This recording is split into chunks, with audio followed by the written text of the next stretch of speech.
Steven, au Conseil de Pro, on va parler de munitions, des types de munitions selon les armes utilisées par les chasseurs. Effectivement. Principalement aujourd'hui, on va discuter des munitions de carabine, qui est probablement le plus utilisé, bien sûr, pour la chasse à l'orignal et chevreuil. On va parler surtout des types de munitions puis des types de projectiles.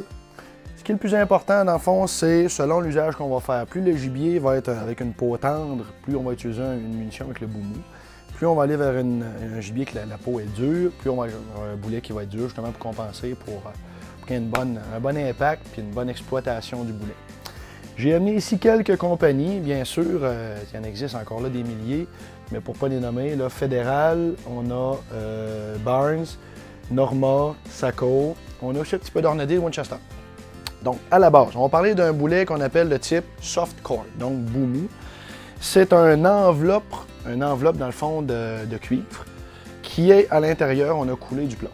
Donc ça, c'est à peu près là, le boulet à son expression la plus simple et qui va être généralement efficace à courte distance, mais c'est quand même des boulets qui vont avoir une capacité de rétention de leur poids assez minime. Donc on parle de l'ordre environ de 50 %. Donc si on utilise un boulet qui pèse environ 100 grains, il va demeurer encore rendu dans la bête à peu près 50 à 55 grains. Ce que ça veut dire, c'est qu'on a des pertes. Donc à l'impact, lorsque le boulet frappe le gibier, il y a une perte, donc il y a une perte d'énergie. Encore là, on parle d'efficacité. Et aussi, on a une déflagration qui peut être du plomb, qui peut être d'autres projectiles. Donc encore là, on parle toujours du souci de la qualité de la viande. Ça fait quand même partie intégrante de ça. Après ça, on va utiliser des boulets qu'on appelle bonded.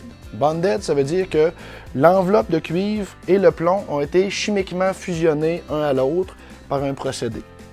Donc, à l'impact, l'intérieur et l'extérieur cherchent à demeurer ensemble parce qu'ils sont attachés l'un à l'autre. Donc encore là, meilleure capacité de rétention de leur poids. Et aussi, à l'intérieur de la bête, on a une meilleure pénétration et dissipation de l'onde de choc, si je peux dire. Là. Donc les viscères, tout ça, c'est mieux travaillé.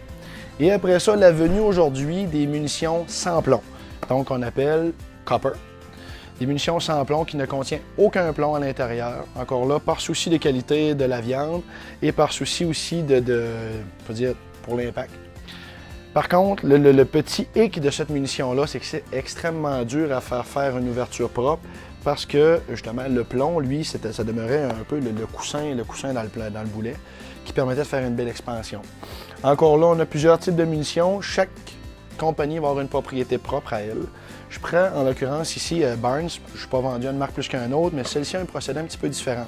C'est que c'est un boulet qui est complètement cuivré, mais à l'intérieur, le boulet, lui, a été sécanté. Donc, a été préfendu pour qu'à l'impact, justement, qu'il n'y ait pas de difficulté à faire son ouverture. Puis, on compare ça à une pétale de rose, dans le fond, c'est quand elle ouvre, elle va faire une ouverture très définie qui ressemble à une fleur. Donc, à l'impact, justement, là, on va avoir un très beau travail dans la bête. Puis, on a, sans équivoque, là, une très bonne ouverture. Merci, Steven. Bonne journée.